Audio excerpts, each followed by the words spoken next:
বাংলা বর্ষপঞ্জির পহেলা ফাল্গুনে লালমনিরহাট শহরে ছড়িয়ে পড়েছে বসন্তের রং। কোনো আনুষ্ঠানিক আয়োজন বা সাংস্কৃতিক কর্মসূচি না থাকলেও দিনভর শহরের বিভিন্ন সড়ক, শিক্ষা প্রতিষ্ঠান এলাকা ও উন্মুক্ত স্থানে দেখা গিয়েছে বসন্তের স্বতঃস্ফূর্ত উপস্থিতি। আজকে যেহেতু বসন্তের প্রথম দিন, তাই বাসা থেকে বের হয়েছি।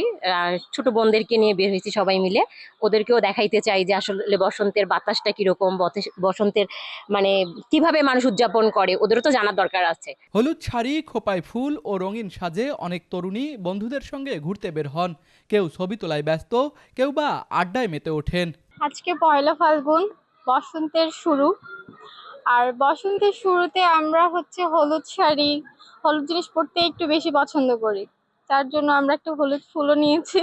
তরুণদের মধ্যেও দেখা গিয়েছে পাঞ্জাবি পরার প্রবণতা। সব মিলিয়ে শহরের বিভিন্ন স্থানে তৈরি হয়েছে উৎসবমুখর পরিবেশ। বসন্তের প্রতীকী রং হলুদে ছেয়ে গিয়েছে চারপাশ। সামাজিক যোগাযোগ মাধ্যমেও দিনভর দেখা গিয়েছে বসন্ত উদযাপনের নানা ছবি ও শুভেচ্ছা বার্তা।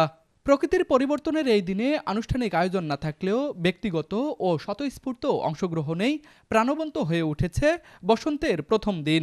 লালমনিরহাট প্রতিনিধির পাঠানো তথ্য ও চিত্রে তুষার আচার্য, ডেস্ক রিপোর্ট, RCTV।